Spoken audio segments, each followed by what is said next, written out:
about the I word. The I word being interoperability. We've had so many exciting presentations today about what the future can bring, and like, oh my gosh, I want to go to the IR lab right now. I think I can be a cardiac surgeon. I'm just a medical oncologist, cancer doctor, but with you, all right, who's next for the open heart? The interoperability piece, though, is actually really critical when we think about how we can actually impact patients at scale. So the patients that are at MGH and who have the benefit of the neurosurgery overlay that makes it look easy to do those procedures, that's amazing. But I actually work over at Boston University, Boston Medical Center, which is a safety net hospital, and we don't have those fancy tools. And even with the data that all the other AI apps that generate, and as we move into the Web3 world, that interoperability really becomes crucial as we try to realize the dream of democratization of healthcare.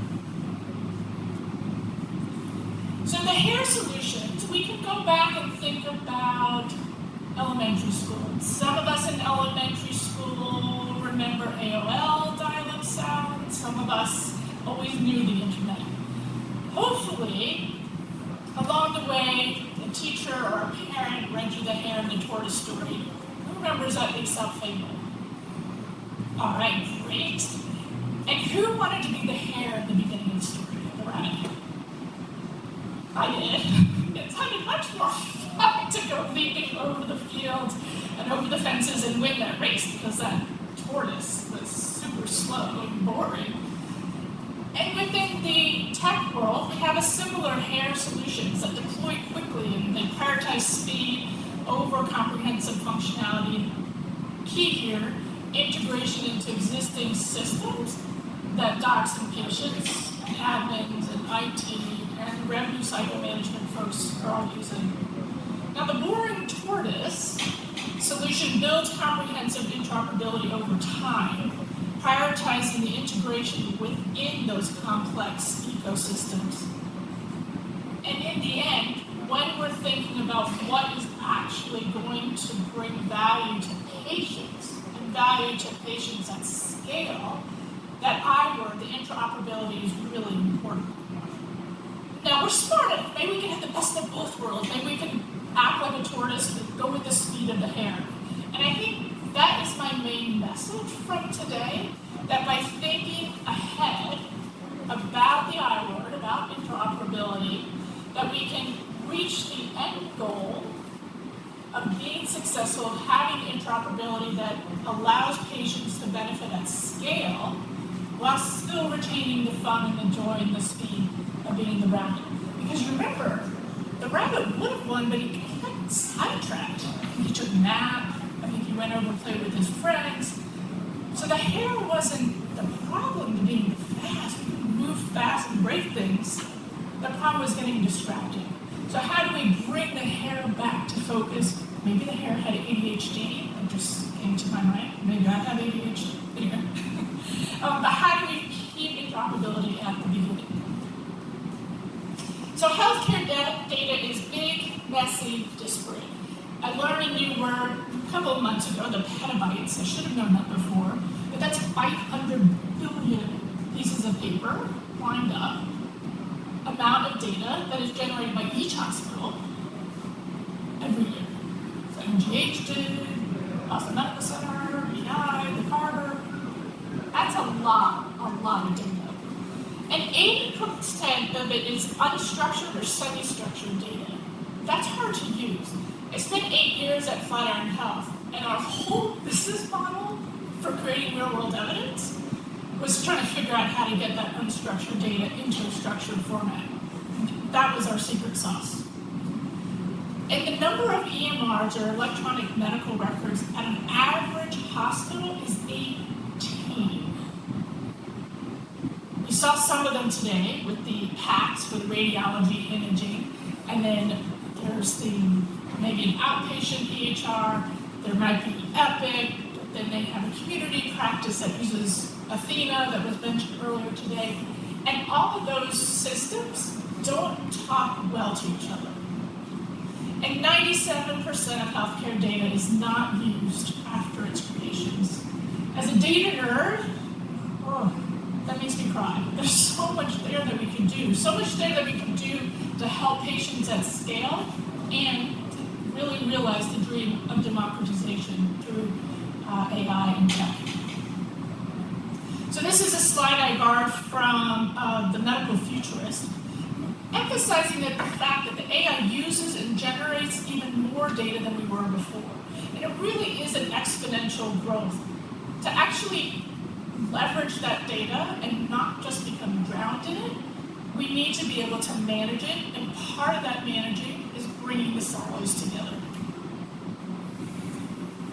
And despite the promises of many of the tech and AI applications, the pieces don't always add up. As a physician seeing a patient with cancer in my clinic, I might be able to pull in all these different data pieces, and I think I have a complete picture of the patient, but then there's a couple extra puzzle pieces. And maybe those puzzle pieces don't fit in because it's actually not relevant to the patient, or maybe they don't fit in because I can't get to them because they're hidden somewhere else on a fax. Yes, for those who aren't doctors, we still use faxes in the hospital. Can you imagine? We're trying to do AI and a fax? That's crazy. So the hairspring, the initial success and challenges at a company level often really capture the market's attention with innovative solutions and features and just the energy and joy that comes with it. And there's a rapid surge in initial user adoption, and I want to focus here that it's largely in independent use cases. Those are critical for the development and learning and iteration of the tech, but it doesn't mean that it's going to be able to be scaled or interoperable to be able to impact the actual patients we want to benefit. And they end up facing hurdles integrating deeply into healthcare ecosystems, which from a business perspective erodes remote, because if easy in, easy out, you can get replaced super easy, and limits the sustainability. The tortoise's journey is more about building for the longer term.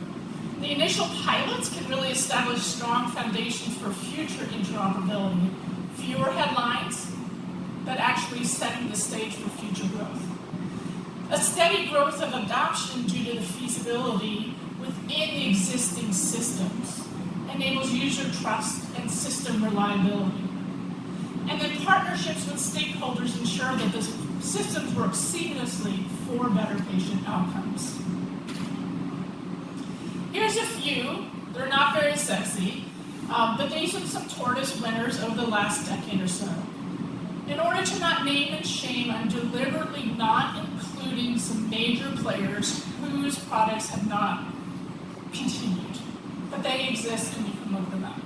So Epic Care Everywhere, as the doc sitting in my clinic room, my patient at BMC went to MGH, and I need to look up some of their document, I can just log in and go look it up. It's pretty cool. Not perfect, but pretty cool.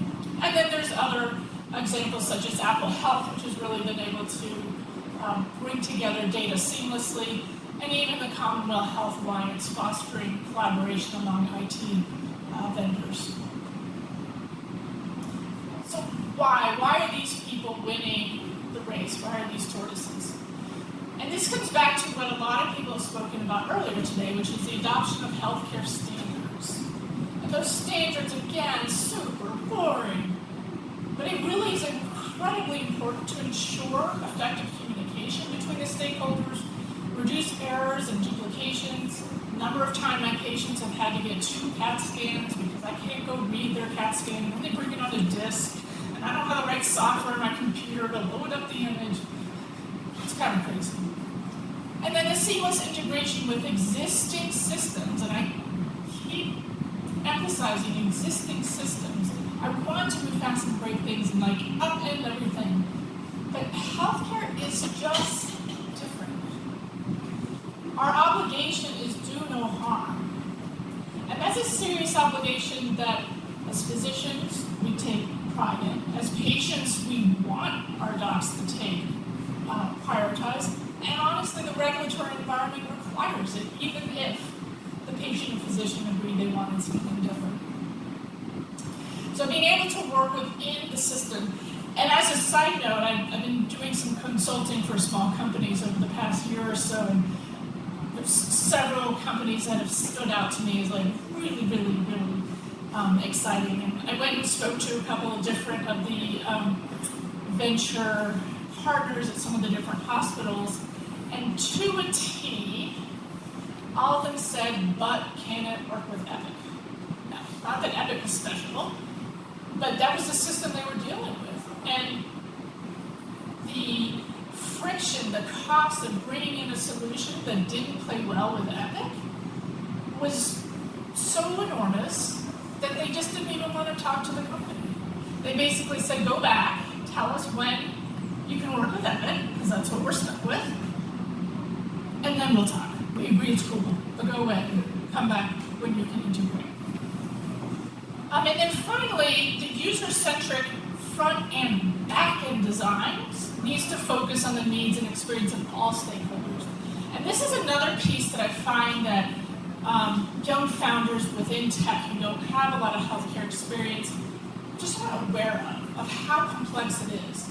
So the doctor's usually pretty prominent in terms of a user, and so are the patients, but oftentimes the people that are gotten forgotten are the administrators and the revenue cycle management people. If I can't figure out how to get my billing code in there, my RCM people are not going to buy into whatever cool new technology I have. And the regulators, and then CMMS about your quality metrics.